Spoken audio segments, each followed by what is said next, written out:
Okay folks, how's it going here? I got a little video by Paco JT. I want to show you this little device that I created. I'm an occupational therapist and I specialize in hands.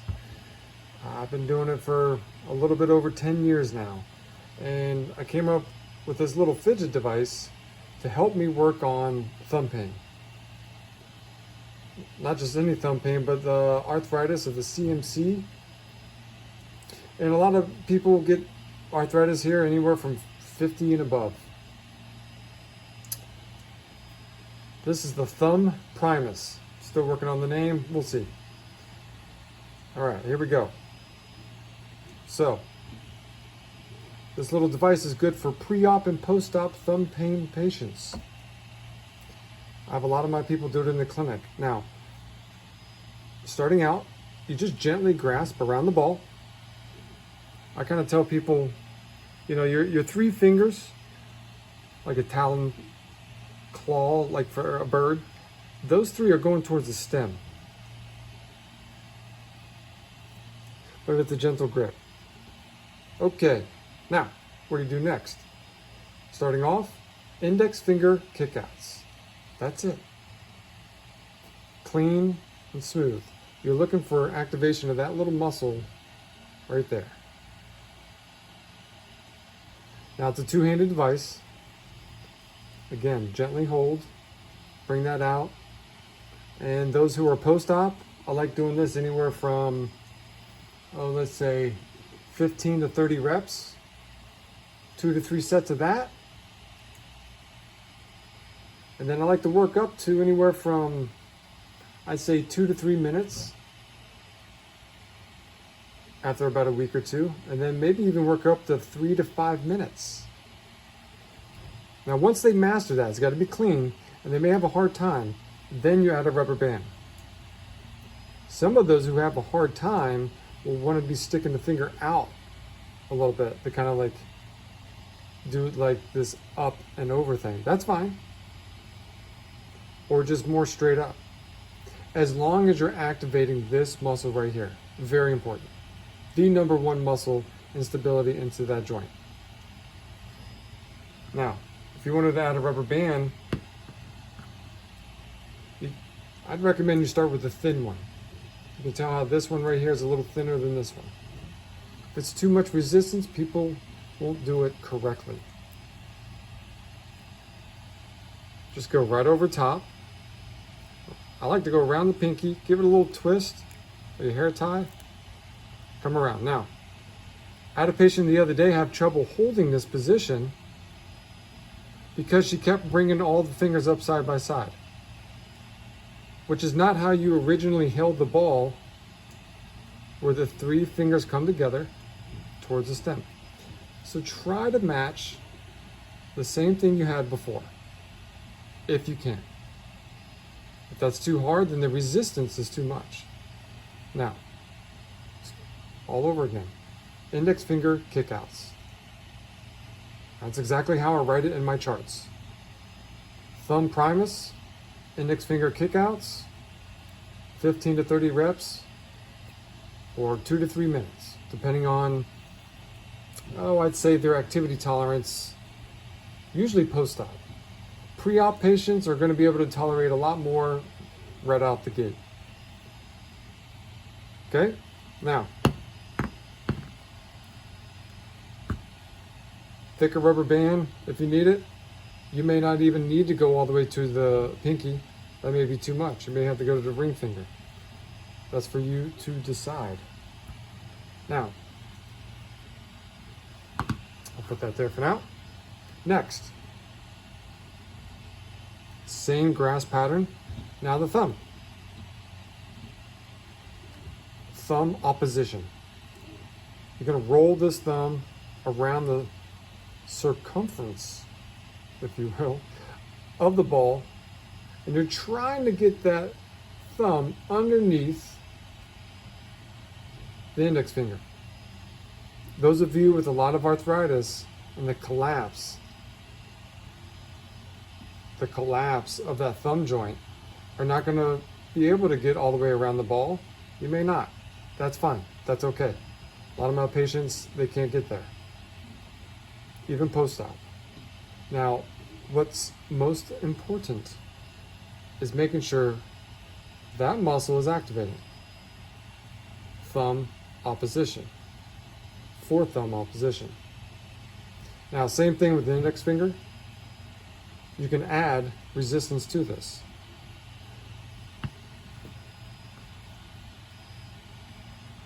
Now, if you're going to do that, gently grasp the ball, get that position like you normally would, just that comfortable. I like to kind of curl my fingers around the ball there. Bring the thumb over.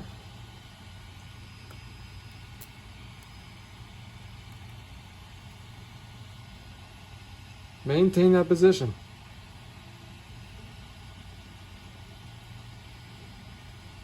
Now you may see how that's going to slide off my thumb? Okay, no big deal. Bring the rubber band back behind the knuckles. Still possible.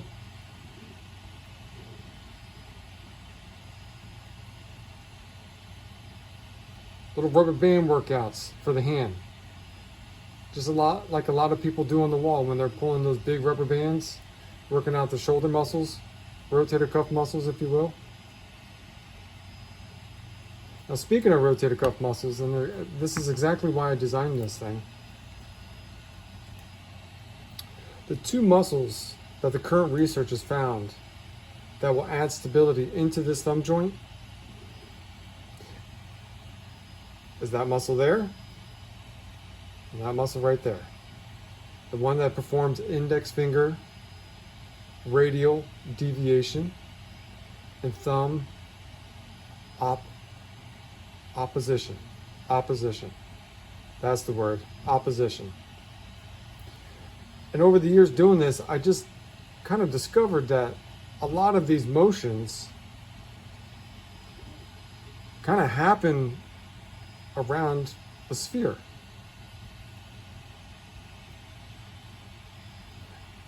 Another point of the ball, I can do it with this thumb and not my other.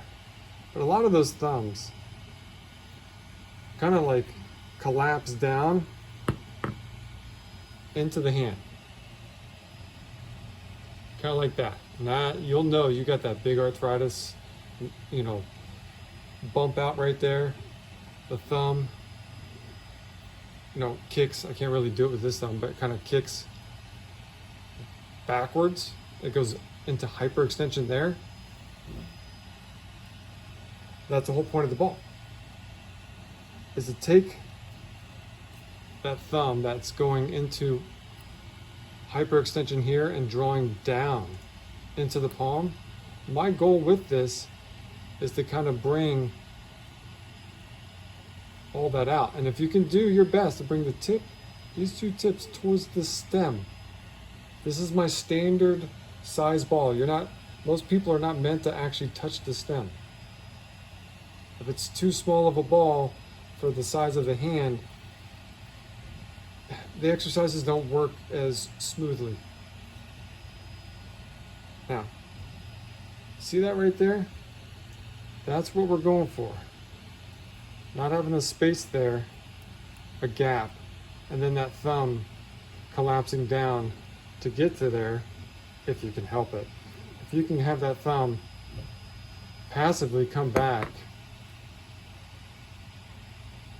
like that as that goes into there, that would be more ideal. But not everyone can do this because the arthritis is so bad and been there for so long, they have lost that ability to go back. Now that I'm over here, let's say, again, we're dealing with the right hand and we're working the right hand. Gentle grasp. This side, it's got this pattern on it. Now I'm gonna switch balls here. Again, well, I haven't told you this. This is a solid piece. This ball does not twist around the base. No. One solid piece. Now I got this one and I made some marks on it. And that's to show you the next exercise. Now, to put this into a practical application, that's twisting. Just like any twisting of any like medicine cap. Take it off, twist it on. It could be a water bottle, medicine cap, anything like that. Any size, doesn't matter. Now the point of this part, it's kind of like a, what do I got here? Like a hexagonal polygon there. Now the point of that, gentle grasp here, gentle. Twisting, trying to activate those muscles that you just worked on. That one and that one, not straight across. I got something here I'll show you in a moment I made out of split material. Again, I mentioned I'm an occupational therapist, outpatient. I specialize in hands. I have access to split material, low temperature thermoplastic. I can make anything out of that stuff. I want to show you what that's all about right now, or in a moment actually. Why thumb opposition technique is so important, and little tricks that kind of help with that. Now, what you want to do with this is to come around just like you were on the other side, using the ball.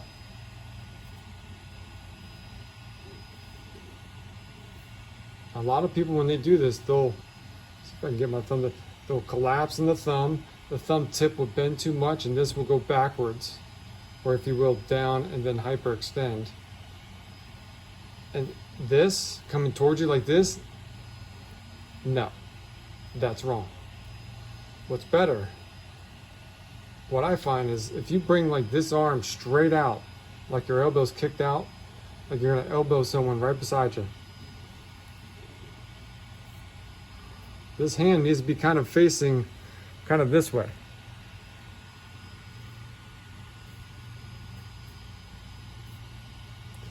And not coming crawling towards you. I had another patient trying to come around with a thumb, but was like pulling this towards her, like she was pulling it towards her. Wrong. Now sometimes I'll have them hold it as if they're holding a medicine container and twist like that. And sometimes for some people, when you do that and they'll hold it like you would a water bottle or anything like that, you start twisting, that natural movement starts happening. Good quality movement. Now, thumb opposition. A lot of people, you try to tell them to bring that thumb up and over, they come straight across. And it's not straight across. It's up. See if I can get my hand right. Up and over. Around. That 3-finger pinch, that's the one that's going to save your thumb. This side pinch, a lot of people have that side pinch. Let's go with the left hand. That side pinch, that's the most powerful pinch we got. Well, that's the one that blew out that joint. Well, you didn't know that. A lot of people didn't know that. Not just that, but when this thumb tip bends too much and this goes backwards and goes into hyperextension like that, well, double whammy. That's another thing that blows that thumb joint. It accelerates the arthritis there. And the reasons that happens, that's a story for a different day. Now, this little guy, out of split material. Now, I developed this so that people would accurately bring that thumb straight up. Not straight across the palm, straight up, like towards the camera right now. They can't be holding this. If they're holding this and it's all slanted, that's wrong. They're tightening too many muscles. No, no, no. Relax the hand. Kind of put it right in the distal palmar crease. Those that are therapists know what that distal palmar crease is. That's that crease right on the other side of these knuckles here. You bend like that, that's the distal palmar crease right there. This resides at a perpendicular angle right in there. And you're just trying your best to kind of come top dead center. Top dead center of this thing.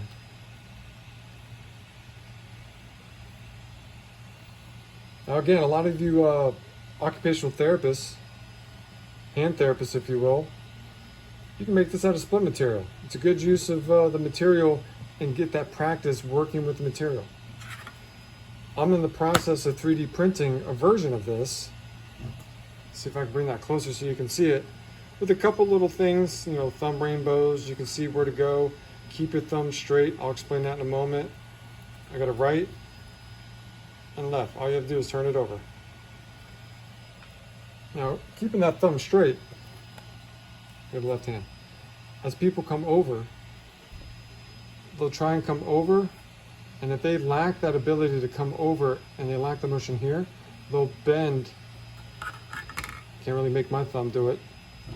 They'll bend here at that MP joint to get over towards the middle. Oh, tricky to do when, you know, I'm so practiced at coming into thumb straight. But that's your goal. Thumb straight, straight up, top dead center. Another, same thing, same with the ball. Anywhere from 15, 30 reps, couple sets, up to, I like setting a timer usually. People lose count. Anywhere from a minute, 2 minutes, 3 minutes, just like the ball.